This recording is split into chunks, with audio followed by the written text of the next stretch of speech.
हूँ। सुहाना free classes में आपका बहुत बहुत स्वागत है। गुड मॉर्निंग सभी को। तो आज मैं आपको क्या पढ़ाऊंगी, एम.एफ. हुसैन। एम.एफ. हुसैन को मकबूल मकबूल पूरा नाम इनका है मकबूल फिदा हुसैन। और जिन पे फिदा थे उनका भी मैंने यहाँ पे चित्र लिया हुआ। देखिए किसके कलाकार हैं, प्रगतिशील कलाकार हैं। अभी मैं जिसकी स्थापना कब हुई है प्रगतिशील कलाकार की, 1947। तो मैंने बीबी जब पढ़ाया था, अगर 47 नहीं रहे उसके पास 1948 रहे तो भी सही होगा। तो ये वाले जो कलाकार है एम.एफ. हुसैन। बाकी आपका पैक ग्रुप बच्चों बहुत ही मोस्ट इम्पॉर्टेंट। पैक ग्रुप से जितने भी कलाकार हैं उनसे प्रश्न हर साल बनते ही हैं। तो देखिए ऊपर से इनसे तो बनना ही, ओ रजा हो गए और शुजा हो गए, उनसे भी प्रश्न बनते हैं। तो मैंने इसीलिए पहले क्या पढ़ लिया है, पैक ग्रुप। तो जितने देखिए एम.एफ. हुसैन है, देखिए माधुरी दीक्षित साथ इनका एक फोटो है, देख लीजिए, जिसपे इन्होंने कौन सी पिक्चर बनाई थी, गजगामिनी। कब बनाई थी, 2000 में। ठीक है, देखिए 3 से 4 अभिनेत्रियों को ये पसंद करते थे। ठीक है, जिसमें से सबसे ज्यादा पसंद माधुरी दीक्षित को। बाकी जो विवाह पिक्चर की अमृता बोल है, विवाह पिक्चर की हीरोइन है, उसको भी पसंद करते हैं। अब विवाह पिक्चर की फिल्म की हीरोइन के नाम हमको नहीं याद आ रहा, क्या नाम उसका था। बाकी तब्बू को, और एक आपकी मीनाक्षी तब्बू हो गई, एक विवाह पिक्चर वाली हो गई, एक आपकी माधुरी दीक्षित हो गई, एक कोई और एक्टर है जिसको 4 लोगों को ही पसंद करते थे। सबका नाम हमको नहीं याद आ रहा है। तो देखिए पूछा जाता है कभी कभी, इसीलिए मैंने कह दिया वहां पे। देखिए प्रगतिशील कलाकार। अब प्रगतिशील कलाकार कला के प्रगतिवाद उद्देश्य को ध्यान में रखते हुए मुंबई का सबसे महत्वपूर्ण समूह कौन सा है। सबसे महत्वपूर्ण समूह है प्रोग्रेसिव आर्टिव ग्रुप, जिसकी स्थापना कहीं प्रगतिशील कलाकार देगा तो कहीं पैक ग्रुप देगा, कहीं प्रोग्रेसिव आर्टिव ग्रुप देगा। 3 चीजें देगी वहां पे, तीनों आप लोग। इसकी स्थापना कब हुई, 1947 ईस्वी में। फ्रांसिस न्यूटन सूजा इनके प्रेरणा स्रोत है। ठीक है, रजा सूजा आरा गांडे और गाड़ी है, जो गाड़ी बाकरे मूर्तिकार हैं, दोनों ये मूर्तिकार हैं। आदि उनके साथ जिनका मुख्य ध्येय जो था केवल परिवर्तन था। इस ग्रुप का मुख्य ध्येय क्या था, पैक ग्रुप का केवल परिवर्तन था। तो देखिए कहानी एक है इसकी बच्चों। आरा की राधिका पेंटिंग एक प्रदर्शनी बॉम्बे में लगी थी। राधिका है, राधिका। देखिए राधिका पेंटिंग को एक वहाँ ग्रुप लगी थी बॉम्बे ग्रुप में। इनकी राधिका पेंटिंग किस चीज की पेंटिंग थी, आरा की। इसको वहाँ पे क्या कर दिया गया, वहाँ अस्वीकृत कर दिया गया। तो ये अपने दोस्त किससे मिलने आए, रजा या सूजा से मिलने जब आए तो वहाँ दोनों लोग थे, रजा भी थे और सूजा भी थे। तो इन्होंने मिलके एक योजना बनाई कि हम लोग अपना ग्रुप खोलेंगे। तो बाकी इनके दोस्त जो है वहाँ उस समय तो वहाँ नहीं थे, जिस समय ये गए थे वहाँ मिलने, तो वहाँ हुसैन को भी बुलाया। फिर इन लोगों ने मिलकर ये मूर्तिकार बाकरे उकरे सब ने, तीन लोग 4 लोगों ने मिलकर शुरू की थी। बाकी ये लोग बाद में जुड़ गए, ये बाकरे उकरे, जिसमें से एक आपके गाय तोंडे भी हैं, वहाँ इनका नाम नहीं है। एक क्या थे वहाँ, पेंटर थे, और ये तो मूर्तिकार हो गए, क्योंकि वहाँ उनकी राधिका जो है पेंटिंग को अस्वीकार कर दिया गया, जिससे वो वहाँ से गुस्से से आए अपने दोस्त के पास मिलने, रजा सूजा के पास। वहाँ उन लोगों ने योजना बनाई कि हम लोग अपना ग्रुप बनाएंगे। तो इन्होंने अपना एक ग्रुप स्थापित किया, पैक ग्रुप। एम.एफ. हुसैन देखिए कहीं कहीं जब प्रश्न आ जाएगा आपको 1947 ग्रुप का संस्थापक कौन, अगर सूजा नहीं रहे तब वहाँ पर आप आरा सही करेंगे, क्योंकि आरा ने ही वहाँ शुरुआत की थी इस चीज़ की। ठीक है, बाकी सब जगह सूजा ही दिखाई दिखता है। EMF हुसैन का जन्म बता रहा 1915 से 2011। इसका डिटेल आगे मैं वन लाइनर प्रश्न बताऊंगी, अभी फिलहाल पढ़ती जाऊंगी। मकबूल फिदा हुसैन एक आत्मदीक्षित चित्रकार है। क्या है? आत्मदीक्षित। आत्मदीक्षित का मतलब क्या है? ये कहीं से शिक्षा नहीं प्राप्त की है, कहीं से शिक्षा नहीं प्राप्त की। कैसे? स्वयं शिक्षित को आत्म शिक्षित, यानी स्वयं शिक्षित, स्वयं जो पढ़े वही आत्मदीक्षित, यही कह रहा है। इनका संपूर्ण कलाक्रम आकृति परक है। यहाँ से पूछा भी जाएगा, एक प्रश्न बनेगा कि कौन स्वयं शिक्षित कलाकार है, तो EMF हुसैन। आज EMF हुसैन भारतीय कला जगत के सिरमौर हैं। क्या है? भारतीय कला जगत के सिर के ऊपर जैसे मौन नहीं रखा जाता है दूल्हे के ऊपर, उसी तरह इनके ऊपर पे सिर, भारतीय जगत की कला के ऊपर ये सिर के ऊपर मोर के समान, और कारपोरेट जगत के दिग्गजों की दृश्य किसी चमत्कार से कम नहीं है। अब देखिए जन्म एवं कला साधना। हुसैन का जन्म सन 1915 में शोलापुर गांव स्थान में हुआ। उन्होंने इंदौर के आर्ट स्कूल में मात्र 1 वर्षीय कला ग्रहण किया। 1 वर्ष केवल पढ़े वहाँ पे, उसके बाद मुंबई आ गए। क्या कहाँ? एक ही साल में मुंबई आ गए, और सन 1936 में सिनेमा पोस्टरों की होल्डिंग को रखने में अपने संघर्ष का शुरू में, जब गरीब थे बच्चों तब क्या करते थे? एक था भिंडे, जो था पहला होल्डिंग पेंटर था। पूछा जाएगा होल्डिंग पेंटर कौन हो जाए, दूसरे आपके हुसैन हो जाएंगे होल्डिंग पेंटर। पहले होल्डिंग पेंटर भिंडे हो जाएगा और दूसरे हुसैन हो जाएंगे। तो देखिए जब 1936 में कार्य कर रहे हैं, तो 1915 में जब इनका जन्म हुआ तो 36 में कितने साल के हो गए? 21 साल के। जैसे मैंने उनका राम किंकर का बताया, फिर आपके कल विवेक टप्पा का बताया था, तो 21 साल में ही क्या करने लगे? वहाँ होल्डिंग पेंटर का पोस्टर, होल्डिंग पेंटर का कटआउट जो सब रहता है ना, पोस्टर वोस्टर जहाँ, वो सब सिनेमा का बनाने लगे। सतत नवीन प्रयोग करते हुए रहने वाले, हमेशा नवीन प्रयोग करने वाले हुसैन आज अंतर्राष्ट्रीय ख्याति प्राप्त कलाकारों में गिने जाते हैं। नित्य नए प्रयोगों से ने ही हुसैन की कला में शिक्षित किया। जो लोग वो नए रोज प्रयोग कर रहे हैं थे, उसी की वजह से हुसैन की कला में, उसी से कला को उन्होंने अपने आप को शिक्षित किया था। मोटी रेखाओं द्वारा रेखांकित, ये पूछा जाएगा मोटी और रेखाएं किसकी जैसे मानी जाती हैं, तो हुसैन की मानी जाएंगी ना। रेखाओं द्वारा रेखाकृत आकृतियां दैनिक दैनिक रोज दिन प्रतिदिन की जीवन की दृश्यों की प्रदर्शित करते थे। एक और अपने चित्रों के विषय गायकों, संगीतकों, धर्मगुरुओं, वैज्ञानिक, नर्तकियों, नेताओं इत्यादि के हैं।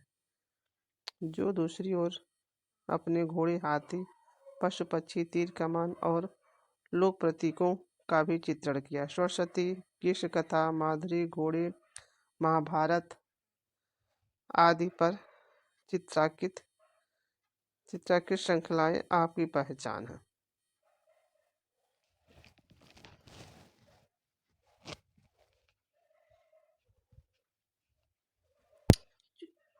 आपकी पहचान है। तो देखिए आगे बढ़ते हैं बच्चों। देखिए EMF हुसैन का विकास। मोटी रेखाओं से घिरी आकृतियों में दैनिक जीवन के सैकड़ों चित्रों के निर्माण के साथ साथ आपने रेखा चित्र भी बनाए। क्या रेखा चित्र भी बनाए थे? केवल जैसे नहीं पेंसिल वेंसिल से रेखा चित्र बनाते, वैसे गाय, हाथी, बैलों की आकृतियों को अपने भिन्नता के साथ प्रस्तुत किया। इन्होंने आपने यही दे रहा है महारत हासिल की उसमें, ज़्यादातर घोड़े के चित्र में, और बाकी गाय, हाथी, बैल आदि सभी की आकृतियों की भिन्नताओं को उन्होंने प्रस्तुत किया है, में महारत हासिल की है। धुंधले मटमैले रंगों से नारी पुरुष, विशेषतः नारी आकृतियों को चित्रित कर दिया। यह पूछा जाएगा कैसे नारी आकृतियों को चित्रित किया, तो धुंधले मटमैले मटमैले रंगों से नारी पुरुष विशेषतर नारी की आकृतियों को। एक पूछा जाता है रविन्द्रनाथ ने कैसी किसकी आकृतियां सबसे ज्यादा बनाई हैं, तो आपके हो जाएंगी वहाँ वहाँ भी नारी की हो जाता है। एक हाँ, हुसैन की ने अपनी एक विशिष्ट परिचित शैली का विकास किया जो हुसैन शैली के नाम से प्रसिद्ध है। इनकी एक शैली है जिसको हुसैन शैली बोली जाती है। इससे देखा मार्शल सौंदर्य और सेंसुएटी क्या है, सेंसुएटी का, इससे सेंसुएटी उनका प्रिय विषय है और यही भाव उनके चित्रों में उभर कर आता है। देखिए अभी हम इसको बड़ा करेंगे थोड़ा सा, बच्चों दिखाई नहीं देगा आपको। देखिए उनके चित्रों में उभर कर आता है। भारतीय फिल्म में मथुरा संग्रहालय की उन्नत वक्ष युक्त नारी की प्रतिमा उन्हें आकर्षित किया। कहाँ की भारतीय शिल्प में मथुरा संग्रहालय की, जो मथुरा संग्रहालय में उन्नत वक्ष युक्त नारी की प्रतिमा ने उन्हें आकर्षित किया था। सॉरी बच्चों, थोड़ा सा जूम करेंगे तो आपको दिखाई देगा। कहाँ आकर्षित किया था ना, वहाँ क्या उनका मानना है कि स्त्रियां कष्ट झेलती हैं, जन्म देती हैं, ये इनका बहुत अच्छा है। जो हमारी सही बात है कि जो हमारे यहाँ स्त्रियां हैं बेचारी कष्ट झेलती हैं, जन्म देती हैं, उनके नेत्रों में दया और सीने में प्रेम होता है। ये शब्द इन्होंने बहुत सुंदर कहा है। जो कहा उनके चित्रों में नग्न नारियों की आकृतियों के चित्रण के लिए पृष्ठ पर वे कहते हैं कि उनके चित्रों में नग्न नारी के प्रति मंदिर कला का भाव है। ये जैसे भले ही नग्न माता का चित्र किए थे, इस पे विरोध हुआ था, लेकिन शायद ये उस चीज को नहीं समझ पाए होंगे, लेकिन बाकी इन्होंने जो शब्द कहा है वो बहुत अच्छा कहा है। लेकिन ये जैसे भारत माता की जब वहाँ बच्चों बनाए थे तो भारत माता की गरिमा को नहीं समझ पाए, इनका जो है जो चित्र बना दिए। बाकी पेंटिंग वेंटिंग तो अच्छी करते थे, इसी वजह से तो इनको विवाद से यहाँ से नग्न भारत माता बना दिए। बाकी ऐसा शब्द यहाँ जो कहे हैं, ऐसा भाव इनका नहीं इससे लगता है। प्रसिद्ध चित्र शीर्षक क्या है, मुक्तिबोध। मुक्तिबोध की कविताओं पर आधारित चित्र हुसैन ने बनाए। जब ये मुक्त बोध का जो ये थे इनका देहांत हो गया था, तभी तो इन्होंने जूते चप्पल पहनना छोड़ दिया था। उनके बनाए घोड़े जड़ता के विरुद्ध जड़ता के विरुद्ध एक संघर्ष है, गति और ऊर्जा का रहस्यमय प्रतीक है। देखिए अगर आपसे पूछ दिया जाए कि इनकी जो कौन सी पेंटिंग जो संघर्ष गति ऊर्जा, देखिए ऊर्जा कैसे होगी, घोड़े तेज दौड़ेंगे, जब कोई चीज तेज होगी तो हाँ ऊर्जा का प्रसार होता है कि नहीं। इसी तरह तो वही घोड़े ही इनकी ऊर्जा का प्रतीक होंगे। जैसे घोड़े आदमी अपने घर में घोड़ों को चित्र भी लगाता है, तो किस लिए लगाता है, घोड़े जब जैसे उनकी रेस रफ्तार इतनी तेज होती है, तो वही आप जो लगाते हैं वही अपने जीवन में उतारते हैं कि आपकी जीवन की रफ्तार भी तेज रहे। जैसे घोड़े के समान ही प्रसार आपके जीवन में, ये घोड़े जो प्रसार जैसे एकदम जैसे नहीं कहते हैं प्रसार गति को दर्शाते हैं, से ऊर्जा का स्रोत होते हैं। इसीलिए बहुत लोग अपने घरों में भी घोड़ों की तस्वीरें लगाते हैं। अब देखिए हम बताते हैं और बच्चों को आगे आपको ये विलक्षण कृति, हाँ रहस्यमय प्रतीक। इसी तरह एक विलक्षण कृति जमीन जो कई खंडों में विभाजित है। एक खंड में मिसाल में क्या है, काला सूर्य है, उसी जमीन में दिखाया एक बैठी हुई नग्न स्त्री है, ये ओर बढ़ रही है। जैसे सूर्य एक विशाल काला सूर्य है और एक बैठी हुई नग्न स्त्री उसकी ओर बढ़ रही है, ये जमीन में। तो जमीन जहाँ आ जाएगा जमीन से जुड़ा है यह सूर्य है। उनके पैरों के बीच एक बच्चे की विकृत आकृति है, उसी के पैरों के बीच एक बच्चे की विकृत आकृति है जो विकृत। लाल गाढ़े रंग से किया प्रभावशाली अंकन कल्पनशीलता का अद्भुत नमूना है। ये जो चित्र ये सब है इसी में एक ही चित्र भी बता रहा है जमीन में, वहां पर रेड यही जो इस कलर से गाढ़े रंग का अंकन किया जो कल्पनशीलता का। अब देखिए कल्पनशीलता का प्रतीक है वह यह चित्र, यही तो ये प्रश्न किस चीज का प्रतीक है? कल्पनाशीलता का। और घोड़े जो प्रसार के थे। अभी मैं इसको रुस्तम कलाकार की बुक से वन लाइनर प्रश्न कराऊंगी। बाकी प्रश्न इसमें सारे बने हुए हैं, लेकिन आप लोग देख लीजिए। सन जब 1958 में क्या बनाए बच्चों? 55 में इनको क्या मिला था? ललित कला का पहला पुरस्कार मिला, वो भी जमीन पे।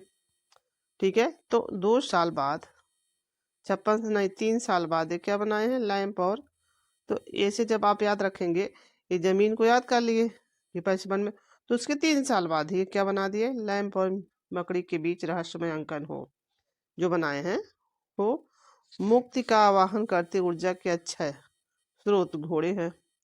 ये जो है तो बीच रहस्यमय अंकन है, ये जो ये लैंप और मकड़ी के बीच है वो रहस्यमय अंकन है। बाकी ऊर्जा का स्रोत घोड़े हैं। 2 स्त्रियों का संवाद, ठीक है। जमीन, दुपट्टों में सब जो है इनका चित्र बता रहा। दुपट्टे में 3 औरतें, रागमाला, नृत्य, रामायण महाभारत, राजस्थान, कश्मीर, मैसूर, अंतिम भोज। ये अंतिम भोज वाला चित्र नीचे दिया है, वही दिया है। मध्य पूर्व बनारस, देखिए बनारस इन्होंने भी बनाया है। आदि श्रृंखलाएं, ये श्रृंखलाएं हैं। एवं महात्मा गांधी, आपातकाल, मदर टेरेसा, माधुरी दीक्षित आदि उनके अत्यंत महत्वपूर्ण चित्र हैं। मदर टेरेसा चित्र भी अत्यंत भावपूर्ण और विलक्षण कृति है इनकी। जो मदर टेरेसा, जो मैंने बार बार बताया है कि तैल माध्यम में है। मदर टेरेसा जो बूढ़ी है उनको तेल लगाया जाता है। तो देखिए आपातकाल के समय उन्होंने तत्कालीन, ये जो प्रश्न चित्र बनाया है उसको तत्कालीन प्रधानमंत्री स्वर्गीय इंदिरा गांधी के 3 चित्र बनाए। कितने? 3, जिसको तुलना उन्होंने देवी के रूप में की है। किसकी? देवी दुर्गा के रूप में की है। देवी दुर्गा के रूप में, यही दुर्गा के रूप में उनको दिखाया है। अब देखिए जो प्रश्न ऊपर दिया था चित्र 91 का, एम.एफ. हुसैन का अंतिम भोज, ये इसी को लास्ट सफर भी कहते हैं, जो आपके विंची ने भी बनाया है वहां पे। ठीक है, विंची ने भी बनाया है। अब देखिए प्रगतिशील कलाकार, कला जगत में पहली पहचान बनाने में हुसैन निरंतर प्रयत्नशील है। सन 1947 में मुंबई के स्थानीय प्रोग्रेसिव आर्टिस्ट ग्रुप के संस्थापक सदस्यों में थे। उनके हुसैन के 7 अन्य कलाकार रजा आरा, शुजा, गायतोंडे आदि थे। थोड़ा सा हमारे पेन इस पे चल गया था, जिसकी वजह से पीडीएफ में आ गया। मैं पढ़ूंगी, दिखाई दे रहा है।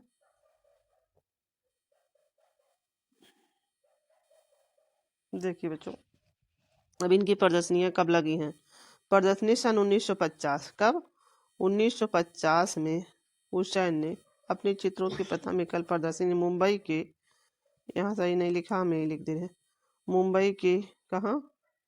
जहांगीर कला दीर्घा, कहाँ? मुंबई के जहांगीर कला दीर्घा में, जहां उन्हें काफी प्रोत्साहन मिला। उनके चित्र स्वर्गीय होमी जहांगीर भाभा तथा बद्री बद्री भित्ति क्या है? अब देखिए जो है इन्होंने 1950 में, देखिए 1947 प्लस 48 में जब ये वहाँ पर ग्रुप की स्थापना हुई, तो उसके अगर इससे हो गया 3 साल बाद, इससे हो गया 2 साल बाद, ये क्या लगाए? मैंने कैसे बताया था कि जब आप वहाँ राजा को देखिए या सुजा को देखिए, तो वहाँ जब प्रयोग ग्रुप की स्थापना हुई उसके बाद वो वहाँ पेरिस जाएंगे, तो वहाँ न्यूयॉर्क उसके बाद ही जाएंगे, पहले नहीं कोई गया है। तो उसी तरह से जोड़ के आप याद कर लीजिएगा। तो देखिए 2 साल बाद ये क्या किए हैं? अपनी एक प्रदर्शनी जहांगीर मुंबई में लगाए हैं।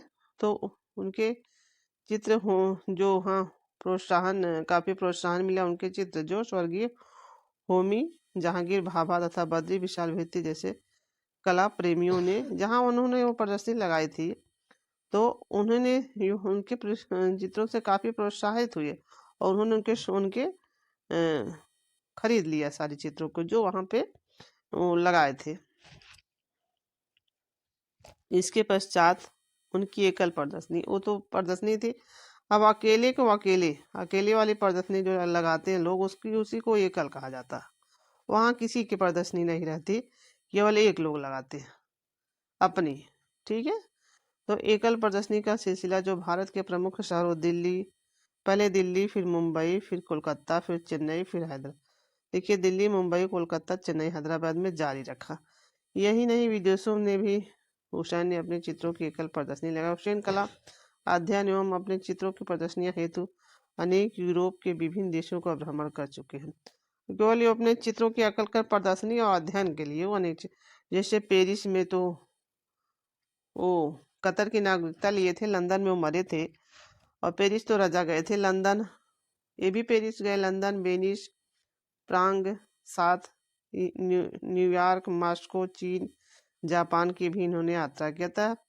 हुसैन चित्रों में चीनी प्रवृत्ति, फ्रांस का स्वरूप, विखंडन तथा ईरानी रंगों का जब चारों तरफ घूमे हैं, हर तरफ जब घूमे हैं बच्चों, तो उनके चित्रों पर भी उसका प्रभाव दिखाई देता है।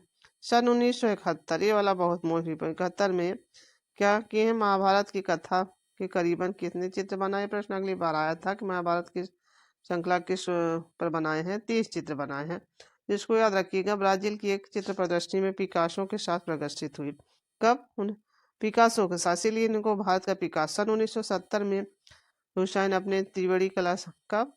एक साल पहले, उसके पहले 70 में त्रिवेणी कला संगम दिल्ली में एक चित्र दिल्ली में एक चित्र निर्माण प्रदर्शन आयोजित किया 1970 में, पहले, उसके पहले, जहां हुसैन अचेतन जगत के आधार पर चित्र रचना कर दिल्ली के नागरिकों को कहाँ विमुग्ध कर दिया, यानी कि एकदम उनको मुग्ध कर दिया।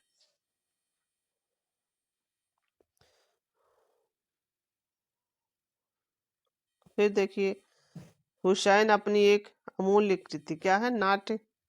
नाट्यकर्मी, अमूल्य कृति नाट्यकर्मी सफदर हाशमी की यादगार में हाशमी नामक गठित ट्रस्ट को भेंट कर दी। पूरी अपनी अमूल्य कृति ही जो है, जो नाट्यकर्मी थे सफदर हाशमी की याद में, वो उनके ट्रस्ट को पूरी अपनी कृति ही भेंट कर दी।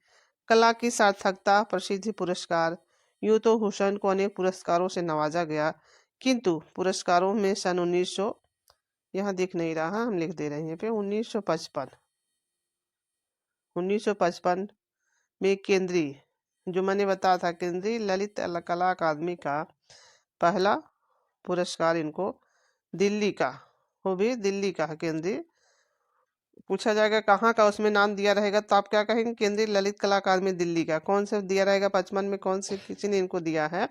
तो केंद्रीय ललित कला 1900, देखिए फिर 55 में मिला है ना, तब 1959, कितना? 59, तो 59 में टोक्यो में द्विवार्षिक चित्र प्रदर्शनी में सन 1900, द्विवार्षिक चित्र प्रदर्शनी हुआ 1973, क्या? 1973, फिर बच्चों 55 और 59 और 73 ईस्वी में गणतंत्र दिवस पे इनको 73 में पद्म भूषण मिला था ना, और 1971 में जो है इनको पद्म विभूषण। यहाँ पे इनके उसका नहीं दिया हुआ है, और मैं यही बता दे रही हूँ आपको, पद्म श्री का नहीं दिया हुआ, बाकी सबका दिया हुआ है यहाँ पे। देखिए शुरुआत हमने बताया भी आगे, ये पद्म श्री, फिर 1973 पद्म भूषण, 55 में तो उनको ललित कला मिला ही था, और ये टोक्यो को अंतर्राष्ट्रीय प्रदर्शनी में गणतंत्र दिवस पर ये मिला था इनको, जब ये मिला था इसके बाद देखिए, हाँ 91 में, 1991 में विभूषण इनको मिल गया, इनको हुसैन को तो विभूषण प्रदान किया गया। वहां पर पद्म श्री नहीं था, इसीलिए मैंने आपको बताया वहां पे। अब देखिए आलोचना इनकी आ गई, जैसे हर कलाकार के हुसैन के चित्रों पर आरोप लगाया जाता है कि पोस्टर क्वालिटी के थे। यह आरोप लगाया जाता है कि क्वालिटी के नहीं थे, या फिर कुछ है। कई बार इनके चित्रों को सामाजिक और राजनीतिक दोनों ही कारणों से विरोध किया गया। वही जो वहाँ पे वो देवी का बनाए थे ना, उसी वजह से भी, जैसे चित्र सरस्वती का समाज द्वारा काफी विरोध किया गया। लोगों का मानना है कि वे हमेशा चर्चा में रहे। राजनेताओं और उद्योगपतियों के ध्यान आकर्षण के लिए ऐसा करते हैं। ये जैसे नहीं रहता है कि ऐसा करते हैं काम ताकि जो उनका सब उनके ऐसे कार्य करते थे कि ताकि उनका ध्यान सारी उनकी उस तरफ आकर्षण रहे। इस कारण अनेक बार उन्हें विवादों का सामना भी करना पड़ा, जिनका जवाब वे चित्र निर्माण के जरिए देते थे। जैसे अगर कोई उनकी आलोचना करता था कोई व्यक्ति, तो ऐसा चित्र बनाते थे उसका कि उसी से उसको जो है उसी के जरिए उसके चित्र के माध्यम से उसका जवाब देते थे। जैसे कोई किसी की आलोचना नहीं करता तो वो चित्रों के माध्यम से उसको जवाब देते थे। यदि आपने न केवल चित्र निर्माण ही किया बल्कि अपनी कला प्रतिभा का भी प्रदर्शन फिल्म निर्माण में भी किया। फिल्म निर्माता भी थे तो कला उसमें भी अपनी फिल्मों का निर्माण क्या कब किए थे। देखिए यही इनका खत्म हो जाएगा। बाकी मैं वन लाइनर बताऊंगी उसमें सारी। इसमें थोड़ा सा प्रश्न समझ में नहीं आता क्योंकि थ्योरी, लेकिन बहुत जरूरी इसको पढ़ना बच्चों। रीता प्रताप की बुक आप देखिएगा, यहाँ जो चीजें मिलेंगी आपको कहीं और चीजें मिलेंगी भी नहीं। सन 1982 में वो पूरा डिटेल इनका दिया रहता है किसी भी कलाकार का। सन 1982 में हुसैन ने 12 फिल्मों का निर्माण किया। 82 में 12 फिल्मों का, ठीक है। और वे कहते हैं कि उनका कथन है कि मैं घोड़े बेचता हूँ, फिल्में बनाता हूँ। आपके द्वारा निर्देशित film through the eyes of painter Rajasthani शैली में फैले। ये जो बनाए थे जीवन के आधार पर बनाया गया था। जो वहाँ राजस्थानी शैली में जीवन पे फैले हुए जो कोई विकृतियाँ रही होंगी उस वजह से उन्होंने बनाया है। इस फिल्म ने उन्हें बर्लिन महोत्सव में गोल्डन बियर अंतर्राष्ट्रीय पुरस्कार मिला। इसके अलावा देखिए मैंने आपको बताया भी था कि इनको गोल्डन बियर पुरस्कार जब 1900 ये बनाए थे, ये वाला खुद आई पेंटर बनाए हैं। ये कहाँ गई ये पेंटिंग, ये बनाए हैं तब 1901 साल बाद ही इनको ये गोल्डन बियर पुरस्कार, स्वर्ण भालू पुरस्कार इसको कहते हैं। स्वर्ण भालू पुरस्कार भी कहते हैं, दोनों शब्द याद रखिएगा। तो इनको मिल गया। तो ये चीज़ें आपको याद होंगी। 55 में वो मिला और फिर इसके अलावा गजगामनी बनाई मीनाक्षी। और 1912 में भी एक, जब 11 में मरे हैं, 2011 में मरे हैं लंदन के, कहाँ, ब्रांक्टन हॉस्पिटल में मरे भी हैं बच्चों। और ब्रुकलिन कब्रिस्तान में पूछ लिया जाएगा आप तो दोनों कब्रिस्तान में दफनाए भी गए हैं। और देखिए लंदन में मृत्यु हुई 10 में, ये जो है कतर में। तो यही आपका दिमाग कहीं न कह जाए कि ये कतर में ही मरे हैं। नहीं, कतर में नहीं मरे, लंदन में मरे हुए हैं। कतर को इन्होंने नागरिकता धारण की थी। बाकी 2006 में गए हैं। फिर 2007 में वहाँ की राजा रवि वर्मा पुरस्कार मिल गया इनको, रवि वर्मा। फिर आपके 2010 में कतर की 11 में मर गए। 2011 में 12 में 2012 में इनकी एक फिल्म एक सितारा रिलीज हुई, यही इनकी है। और जो है 2004 में जो मीनाक्षी बनाए हैं वो अपने पुत्र ओबैस के साथ मिलकर बनाए हैं। किसके, ओबैस के साथ मिलकर बनाए हैं। तो यही हमारा वीडियो समाप्त होगा बच्चों।